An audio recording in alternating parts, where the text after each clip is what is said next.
मी शहनाज आणि आपण पाहतात कायदा लाईव्ह. पाहूया सविस्तर बातमी. 3 दिवसाच्या उपोषणाच्या दणक्याने अवैध स्टोन क्रशरवर 5,97,000 दंड. देवणी प्रतिनिधी. देवणी खुर्द येथील सोनकवडे स्टोन क्रशरवर मोठ्या प्रमाणावर चाललेल्या अवैध उत्खननावर अखेर कारवाई झाली असून प्रशासनाने तब्बल 5,97,871 रुपये दंड आकारला आहे. ही कारवाई अन्याय, अत्याचार, भ्रष्टाचार विरोधी समितीचे अध्यक्ष सौदागर मोहम्मद रफी यांच्या तक्रारीनंतर झाली असून त्यांनी 4 दिवस विभागीय आयुक्त कार्यालय छत्रपती संभाजीनगर येथे उपोषण करत प्रशासनाला हलवले.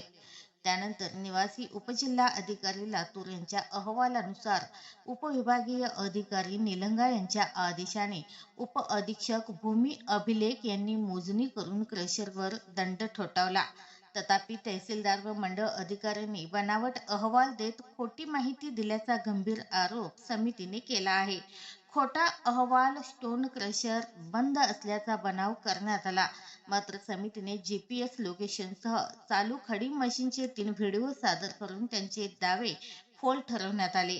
या प्रकारावर संतप्त प्रतिक्रिया देताना समितीने चेतावणी दिली आहे की जून महिन्यात मंत्रालयासमोर सामूहिक आत्मदहन करून संबंधित अधिकाऱ्यावर फौजदारी गुन्हा दाखल करण्याची मागणी तीव्र करण्यात येणार आहे. ठळक मुद्दे. उपोषणामुळे 5,97,871 रुपये दंड आकारण्यात यश. क्रशरवर कारवाई पण खोटी माहिती दिल्याचा आरोप. GPS व व्हिडिओ पुराव्यांच्या आधारे सरकारी अहवाल खोटा असल्याचे उघडकीस आले. खोटा अहवाल देणाऱ्या मंडळ अधिकारी व तहसीलदारवर गुन्हा दाखल न झाल्यास मंत्रालयासमोर आत्मदहनाचा इशारा.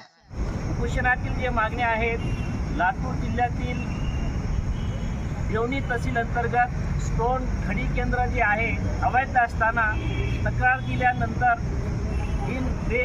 दिल्यानंतरही डे नाईट चालू असतो. मात्र इथले जे तहसीलदार आहेत सोमनाथ वाडकर हे अवैध खडी केंद्र बंद आहे असे खोटा अहवाल देणाऱ्या तहसीलदारावर तात्काळ गुन्हा दाखल करावे या मागणीसाठी उपोषण करण्यात येत आहे.